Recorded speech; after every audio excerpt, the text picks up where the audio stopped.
atas kesempatan yang diberikan. Baiklah, pada saat ini kami akan memaparkan hasil diskusi kelompok kami. Tapi sebelum itu kami akan memperkenalkan diri. Nama saya Brigita Febiola Essing, NIM 19061013, kelas A, semester 2, program studi ilmu keperawatan.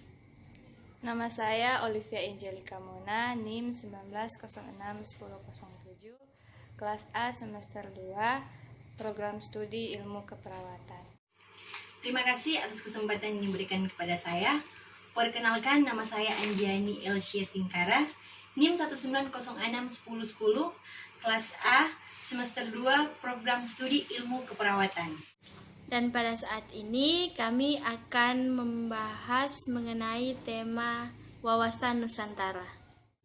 Wawasan Nusantara merupakan wawasan nasional bangsa Indonesia yang selanjutnya dapat disingkat sebagai Wasantara. Wawasan nasional merupakan cara pandang bangsa terhadap diri dan lingkungan, tempat hidup bangsa yang bersangkutan. Cara bangsa memandang diri dan lingkungannya tersebut sangat mempengaruhi keberlangsungan dan keberhasilan bangsa itu menuju tujuannya. Bagi bangsa Indonesia, wawasan Nusantara telah menjadi cara pandang sekaligus konsepsi berbangsa dan bernegara. Kemudian, wawasan Nusantara adalah cara pandang bangsa Indonesia terhadap jati diri dan lingkungannya, dan beribu pulau yang terbentang dari Sabang hingga Merauke dengan segala aspek perbedaan yang ada. Kemudian, unsur dasar wawasan Nusantara. Wawasan Nusantara terbagi atas 3 unsur, yaitu pertama, wadah wawasan Nusantara. Unsur dasar ini memandang wilayah lautan lebih penting daripada wilayah daratan, sehingga muncul beberapa konsepsi. Yang pertama yaitu berdasarkan arti klasiknya, yaitu memusatkan perhatian pada wilayah lautan, sedangkan arti pengembangannya yaitu melindungi pulau-pulau kecil yang ada di Indonesia, sehingga tidak mengeksploitasi secara berlebihan. Yang kedua, isi wawasan Nusantara. Yang kedua yaitu isi wawasan Nusantara. Dalam unsur ini, wawasan Nusantara memiliki 2 bentuk komponen dasar, yaitu cita-cita bagi bangsa Indonesia yang tertuang dalam pembukaan Undang-Undang Dasar 1945, asas-asas kesatuan dan pemersatuan, unsur tata laku.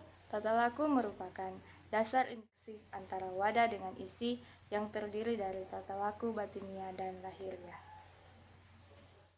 Kemudian, hakikat wawasan Nusantara. Hakikat dari wawasan Nusantara adalah keutuhan Nusantara.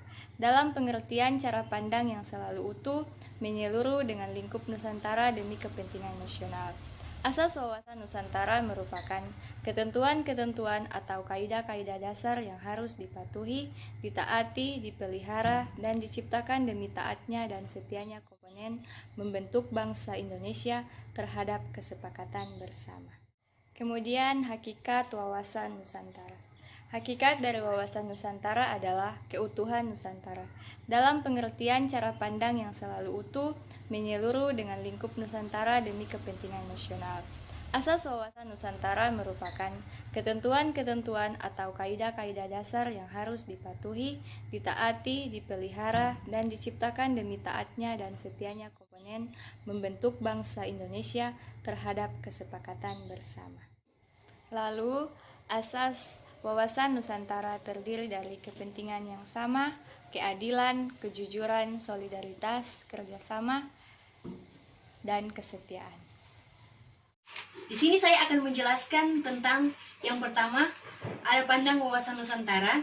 Yang kedua, kedudukan wawasan Nusantara. Yang ketiga, fungsi wawasan Nusantara. Dan yang keempat, tujuan wawasan Nusantara. Yang pertama, arah pandang wawasan Nusantara.